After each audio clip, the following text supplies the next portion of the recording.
What you saying, people? Back with a bang. This is the money management. So when it comes to everyday business, you guys know I'm involved in business each and every day of my life. You guys probably have started a business during quarantine. If you've not, you're probably looking to get into business, or some of you maybe you're not interested in business at all. But in today's video, I'm going to be giving you guys 6 different crucial skills for business. Now, these skills are crucial for business, but also when you take a step back, they're actually important for you guys in your everyday lives. No matter what you do, no matter what industry you're in, no matter what job you do, I think everyone will value these kind of 6 skills. So first of all, the reason I'm making this video is because yesterday I got 2 more sales with my smartwatch company. So that's another, $240 in the bank. Now, I know it's not crazy money, it's nothing, ridiculous, but it got me thinking, how can I elevate my gaming business? What have I learned from doing business? And how can I help others do the same? So to start off with, when it comes to business, you need to know these 6 different skills and master them to help you grow in business, help you excel in business, help you succeed overall. Now, before we get into that, make sure you guys are liking these videos as always, subscribing to the channel if you're new around here, comment on these videos. I've seen some of you guys constantly commenting these videos, so I want to say thank you to you guys. And of course, I want you guys to share these videos with your friends. Help them get involved in business, even if they're not, if they're new to business, they've already been doing business, it doesn't matter. Share these videos with them so we get them out to more people. So the first crucial skill when it comes to business, public speaking. Now, all of you at one point or another in your life are going to have to speak publicly.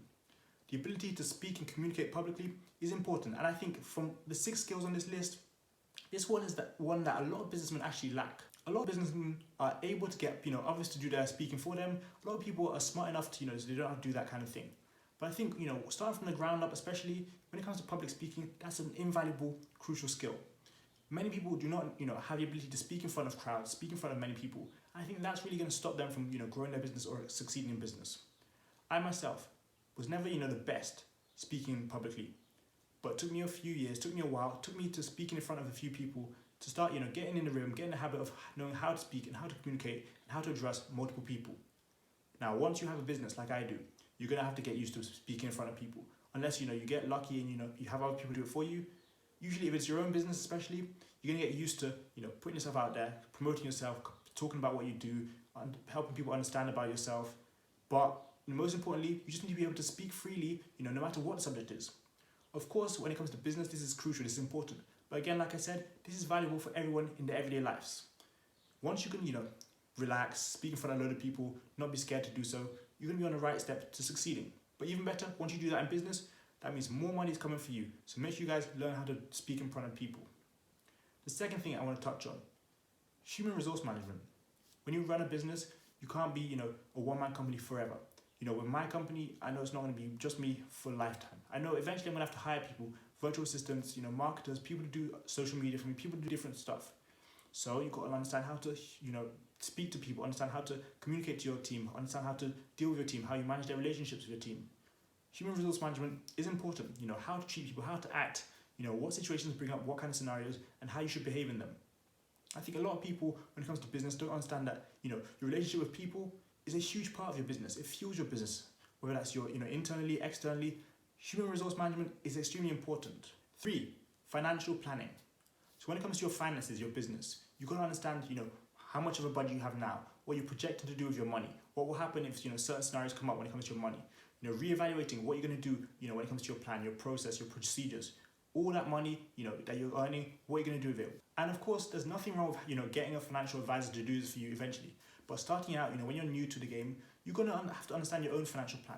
Develop your financial plan, structure your budget, structure, what you're going to use money for along the path, how exactly you're going to spend your revenue, where you're going to reinvest profits, those kind of things. You need to start getting used to financially planning.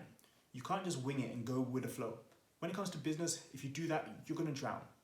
Added to that, it's a good idea not to mix personal money with, your spending money, with your financial money, with your business money. Do you understand what I mean? All those mixes together, it's not going to do well for you. So create and implement a financial plan, and along the way, revisit that plan, reschedule what you're going to do with this, rebudget, analyze and, move forward. When it comes to planning what you do with your money, not only in business, but in everything in life, financial planning is extremely important. And that's why I say you need to value it. When it comes, again, to, what you do with your money, it's up to you. You need to know what you're going to do with it. But again, when it comes to you, make sure you plan what you're going to do with it. Make sure you know what you're going to do with it. If you need to allocate costs to certain things, then you do that. If you need to, cut your budget, if you need to raise your budget, if you need to, reinvest somewhere else, do that. For example, for me, when it comes to, for example, the money I earned yesterday for my smartwatches.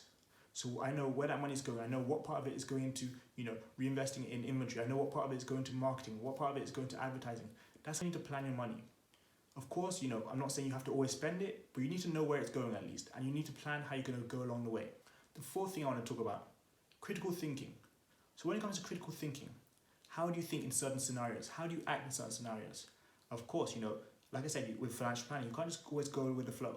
You need to understand, if you make a loss this year, how you're going to act. If you come across customers who annoy you, how are you going to act? If you come across different scenarios, what are you going to do? Critical thinking when you're under pressure is extremely important when it comes to your business. When it comes to your business, judging and evaluating how you're going to act in different scenarios is always a huge part of business. Many different scenarios come up, and of course, you can't predict every scenario. But you need to know how to start thinking critically. What decisions are going to hurt you here? What's the best decision to take? If you've got two bad things, what's the lesser evil? That's the kind of thinking you need to do. It's critical, it's vital, it's important when it comes to your business. The fifth thing I want to talk about, accounting. This is different to financial planning because accounting is about, your expenses, your income. It's a little bit, it's similar, but it's not the same thing. It's like having a budget, a monthly budget. What's going out, what's going in. So for example, if we relate it back to regular life, you can have your income, you can have your expenses, you can have your assets, you can have your liabilities. The same goes for a business. With a business, you might have, I don't know what kind of business you run, you might have some properties, let's say. You might have a business where you have some stocks. You might have a business where you don't have either of those, but you're using, you're renting out cars. That's the kind of things I'm talking about. Assets, your liabilities. When it comes to your money with accounting, again, how much is going out each month? How much you guys spending on marketing, advertising, social media management? How much is coming in from, people renting your items, people paying you, people owing you subscription fees, whatever it may be. Accounting is a huge part of our everyday lives. Whether you do it, someone else does it. If you're in a business and you might need to hire an accountant, you can do that. If you're a business owner like me and you're doing your own thing, but just being aware of how you spend your money, the taxes, those are the kind of things you need to do because it's going to help you when it comes to business. Now the sixth and final thing I want to talk about that is crucial to business, customer service. Now customer service is an interesting one because customers are always going to have issues. It's just a part of business. You want to run a business, you're going to have to deal with customer service. You're going to have to deal with customer complaint. You're going to have to deal with customers emailing you, customers wanting their money back, customers, opening a case for a chargeback. Trust me, I live it. I can tell you, you're going to have to deal with customers constantly. The good thing is, if you have a happy customer, if you have good customers, they will keep buying from you unless you offend them.